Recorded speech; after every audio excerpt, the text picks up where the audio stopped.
আসসালামু আলাইকুম। আমি দেখাবো, আমাকে কয়েকজন কমেন্ট করছেন ছাগলের দুধ দহন করে সুন্দর করে প্রসেসিং করে দেখার জন্য।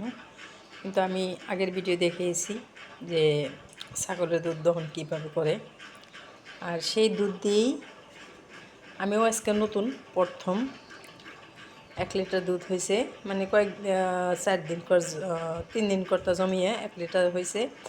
সেটি দিয়ে আমি এই যে দুধ জ্বালাম করছি, জ্বালাম করে আমি এখন দই করব। নতুন পরীক্ষা, মানে পরীক্ষার মতনই চেষ্টা করব যে হয় নাকি, সেটা আপনাদের সাথে নিয়েই দেখি যে হবে কি না। ঠিক আছে, আপনারাও দেখেন দই হয় কি না। একটু ঠান্ডা হলে তখনই দইটা ঢালবেন। আমি যেখানে এই দিয়া দইয়ের খাজা দিয়া আমরা যেটা বলি আর কি, এই দিয়া মেখে রাখছি। একটু হাতটা দিবেন, যে হাতের আঙ্গুল যদি আপনি গরমটা সয় তাহলে মনে করবেন যে এখন পারফেক্ট সময়। এখন আমি দিয়ে দিই, বিসমিল্লাহ।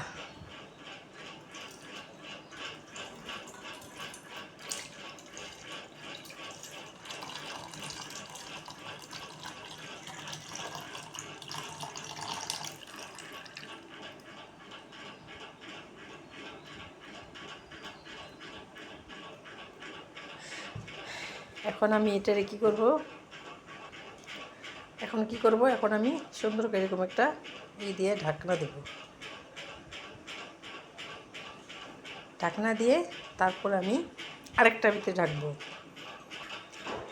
এখন আমি এটারে এই ডিশটার ভিতরে রাখবো।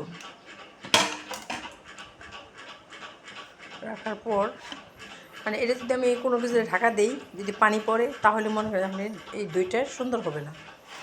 তাই আমি এখন কি করব, আমার একটা ফ্রিজ আছে, নষ্ট ফ্রিজ। এখন আমি আমার এই ফ্রিজটা নষ্ট হয়ে গেছে, নন ফর ফ্রিজ ছিল। এটার ভিতরে আমি রেখে দিলাম। এটার ভিতরে অন্য কিছু রাখি না, এই আচার টাচার রাখছি, মানে যেগুলা সহজে লাগে না হাতের কাছে সেটা। এটার ভিতরে কেন রাখলাম, এটার ভিতরে বাতাস মানে হাওয়া ঢুকবে না, হাওয়া না ঢুকতেই মনে করেন যে দুইটাই হবে। আমি আপনাদের সাথে নিয়ে দেখবো যে আমার দুইটা কতটুকু জমছে। তো এই ভিডিওতে দেখাবে না, আরেক ভিডিওতে দেখাবে। ভিডিওটা এমনিতে অনেক বড় হয়ে গেল গা।